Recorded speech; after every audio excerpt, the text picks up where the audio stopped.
Libo-libong residente apektado ng malawakang power outage matapos masunog ang isang tulay sa Berlin, Germany. Sa Nigeria naman, 30 ang patay sa pag-atake ng armadong grupo sa isang palengke. Papasada na ang UB Express overseas. Inatake ng mga armadong lalaki ang isang palengke sa Demo Village sa Nigeria.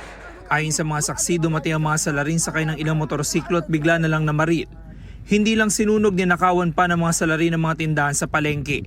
Hindi bababa sa 30 ang nasawi ayon sa pulisya. May mga tao rin daw na dinakip ng mga salarin. Patuloy ang investigasyon sa insidente.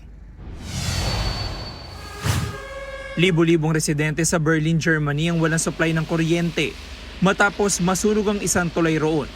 Ayon sa pamunuan ng apektadong grid company, posibleng mahigit 40,000 bahay ang apektado at maaaring tumagal ito ng hanggang Huwebes.